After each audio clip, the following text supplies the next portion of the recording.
G'day guys, Bucky here. Welcome to My Blue Heaven. I'm just going to start with a quote from our coach David Teague after last night's loss against the Giants. This is what he said in his press conference.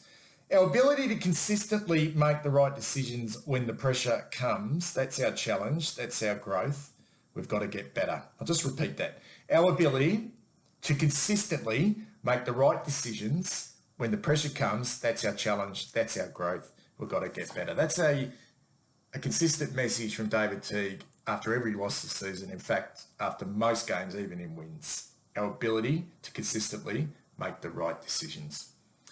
I made sure last night on the back of that loss and how disappointed I was and how flat I felt. I felt like I'd stood on the tracks here in Werribee and let the Warrnambool Express just run right through me. That's how hard it hit me. And how disappointed I was. Probably even a little bit more disappointed than the Collingwood game last week, because this was the nail in the coffin, wasn't it? This was the nail in the coffin.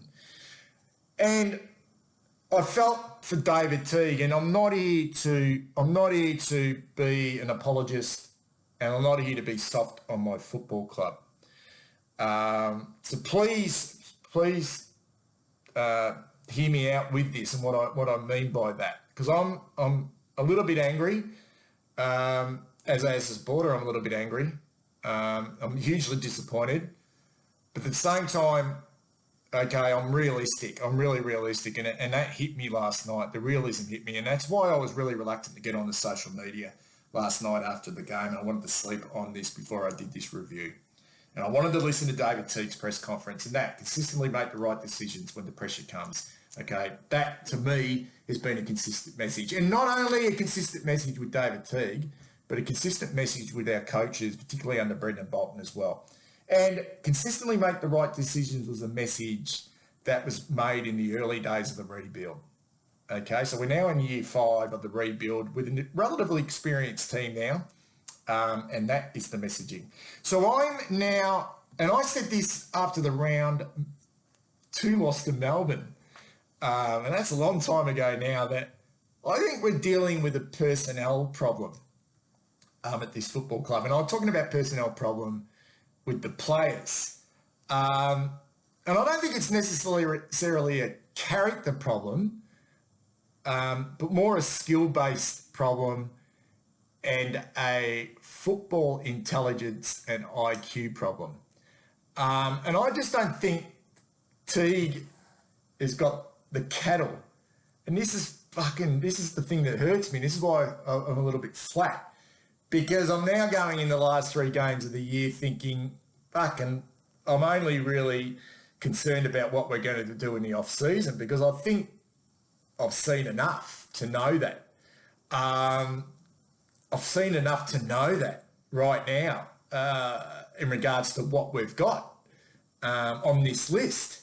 And obviously there's quite a few players underneath who haven't had opportunities, younger players who haven't had opportunities. But really, what do we know? What we do know about this team is that we are fucking not that good in terms of football smarts, execution by hand and foot, and making right decisions. We're a solid working class football team, a blue collar football team who work bloody hard. And this is where I think Teague's done a wonderful job this year. And there has been growth, because he's instilled this work ethic, this willing to work bloody hard, make it hard for the opposition. And this has been mentioned in press conferences from opposition coaches, that we've been hard to play against, and we've been right in games up to our fucking ear because of this huge work ethic. Contested ball. Those 2 rundown tackles in the game highlighted was symbolic of that. Martin and Nunes, those 2 rundown tackles, we wouldn't have seen that 3 years ago. And so this is a bit like the way David Teague played his football. So when he said, when he first took over the job, that he wanted to play an exciting brand of football, I think he wants to. I just don't think this team is capable of doing that. And there's a clear lack of class and X factor in this team. to implement a game plan. But that work ethic that Teague has implemented is going to hold us. That will hold us in good stead. Now, I don't know, unless there's going to be some drastic changes in regards to this playing list and who we can bring in and who goes out, unless we can do it, I can't see a lot changing. We might make finals. Organically, we might make finals, but I can't see this team. I can't see it doing any type of damage. It's just not good enough. But please do not panic with the coach at the moment, okay? It's far too early. So imagine if Damien Hardwick got the sack in 2016 before they went on that nice little run, the Tigers. Imagine if Bomber Thompson at Geelong was given the sack in 2016. Imagine that. So let's just cool our jets on David Teague at the moment, because what he's done, he's been able to instill all that type of stuff. Okay, but the alarm bells rang last night with the uncontested possessions. I knew at three-quarter time that 15-point lead, okay, was not going to be enough to stop the Giants if they were able to click. Because as soon as they, okay, transitioned the ball, we were in huge trouble because of that. We were down by 50 in uncontested possessions for the whole game. It was only a matter of time. We were hanging on just through pure fucking work rate and pure want and will. And as soon as our back was broken, it wasn't like, oh, our leaders didn't stand up or we got a soft underbelly. It wasn't. I don't think it was about that. I just don't think we were good enough. We just do not have the class factor. And I want to draw a bit of an analogy, guys. So second week running, we've had huge momentum, but we haven't been able to score. What was it? 1 goal from 45 inside 50s? That's a skill, it's an execution thing. So who have we got who have we got in our football team who's pumping the ball inside 450? Twice in that last quarter, it was Patrick Cripps who went in shallow. Now, for me, that was clearly against what David Teague wanted, which was long to the top of the goal square to give the tall forwards an opportunity. But he went in shallow, Cripper, twice. So I want to draw an analogy of what I think we're like at the moment. Okay, this is where we sit right now. We're like that hardworking student at school. All right, you know the one. Picture it when you're at school. They sit at the front. They ask the teacher heaps of questions. A little bit teacher pettish. Do all their homework, do the extra work, put in the hard yards, always at class on time, don't answer back, well behaved, etc., etc. And you think they're the model student. Huge work ethic. A bit like us, great work ethic. Bit blue collar. And as someone in the class, you go, geez, they're one of the smart ones, yeah? But then it comes to the crunch. A bit like Teague said in his press conference, our ability to consistently make the right decisions when the pressure comes. But then when it comes to the crunch, year 11, year 12, the crunch is at school is exams. And this hard-working student, when the exam comes, they shit their pants. Not because so much they can't handle the pressure. Maybe that's sometimes they can't handle the pressure. But usually a student who doesn't do well in exams but don't do okay during the year, usually they don't do well in exams because deep down, they're not that fucking smart. They're not that intelligent. Okay, so they might get A's on their assignments during the year, but as soon as it comes to the exams, they're straight down to a D because really, they're hardworking, but they're not naturally smart or naturally intelligent. Now, that's going to hold them in good stead, that huge work ethic, okay, in their life, because they're going to get a job, they're going to get into uni, but it mightn't be what they want to do, but they're going to go okay? But at the end of the day, it doesn't quite cut it, and that's us. Effort, work rate, working bloody hard are great traits which Teague has instilled in this team, but it's not going to take us, okay? It's not going to take us where we want, and that's clear now. At 6 and 8, missing out on the finals, it's clear. Okay, being right in the game against the Giants and Collingwood, two teams really we should beat. If we were any good, we haven't been able to do it. And it's been a real eye-opener. So as supporters, we're like We're like we're like sitting in economy class. Yeah, we're like sitting in economy class, no leg room as Carlton supporters. You know, our touch screen doesn't work. Okay, you try and go to the toilet, it's crowded. Okay, it's uncomfortable. All right, you got someone sort of fucking snoring next to you. And then you look down the aisle to business class, and that's the GWS Giants in Collingwood last week. You look down the business aisle, and there they are. They're getting served first. They're getting champagne.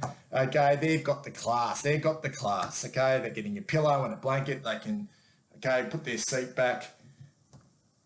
All right. So we need to find that. We need to find that. And I don't think this list has got it. I don't think we've got it. All right. We ain't got the personnel. And that hurts.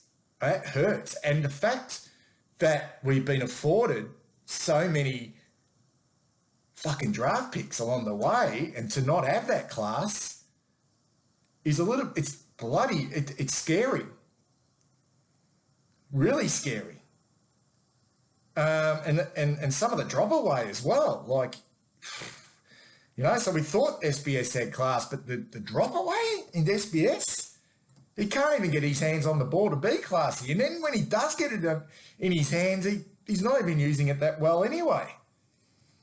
So where does the class come from? If so we get Jack Martin into the football club to provide us that X factor and some good ball use. He's had probably his worst 2 games of the year in the games that have mattered. Clearly his worst 2 games. In fact, almost to the point of being a bit annoying.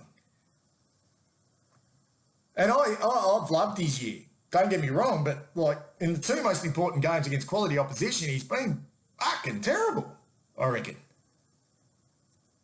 Brought to the club on big money to give us that. And maybe he'll be better for the run next year. Mitch McGovern, 2nd year at the football club, being brought to give us the X factor and the class. Ball use. Up forward. Been hugely disappointing. 8 games this year, 8 goals. Hasn't kicked a goal in his last 3 games. I saw him giggling and laughing when he short 3/4 time. That's all he really offered last night. Eddie Betts. Cooked, 34 years of age, was one of the most exciting, liveliest small forwards in the game for such a long time. We get him, and no, God love Eddie Betts, but fucking hell, like, let's be realistic. You know, and he's going to go on next year. Or we think he's going to go on next year. He loses his feet. His reaction time is gone. He's still good for a goal or 2 every now and then. And that's it. So we're relying on Ed Curnow to kick the ball inside forward 50. We're relying on Cripper to kick the ball inside forward 50. We're relying on Jack News to kick the ball inside forward 50. Relying on Cottrell last night to kick the ball inside forward 50. So let's have a look at it and let's be realistic that this is a working class team who work bloody hard, who are not that good. So we need to make some drastic changes. We need to make some drastic changes in regards to this playing list, and we need to bring them in. We need to bring them in. But I'm not here to knock David Teague. And have we improved? I don't know. I don't know if we have improved under David Teague in regards to the exciting football he wanted to play. In fact, we probably failed. But I don't think that's on him. I think it's on the fact that we needed to tighten up defensively. We needed to tighten up in regards to our tackling and our pressure, and our work rate and our work ethic, and he's instilled in that into us. But at the same time, we don't have the players. We don't have the players to execute anything else. And it was a bit like when poor Brendan Bolton was trying to do the same thing. You remember? He was trying to fix us up defensively, but we couldn't score. And then when we tried to score, I don't know. I just don't know. So how do we salvage the rest of the year? Because it's going to be hard. It's going to be a hard watch. It's going to be a fucking hard watch. The last 3 games. We've got Sydney Tuesday, who were terrific against Melbourne. we've got Adelaide, and then we've got Brisbane. Frankly, the only way I reckon we could salvage something out of the rest of the year, and for me anyway, to make me just fractionally happy, would be if we obviously won the last three, and we're able to then stitch up Brisbane in the final home and away game of the year, who will be, that's where we want to be. We want to be playing finals football, so we stitch them up in the final home and away game. We're going to have to ring the changes because there's clearly some blokes who are terribly out of form now. We're going to have to ring the changes, and they're going to come this weekend or on Tuesday against Sydney. That's about it for me. I hope it made sense. We're a fucking working class team. Get used to it until we make some changes. See you later.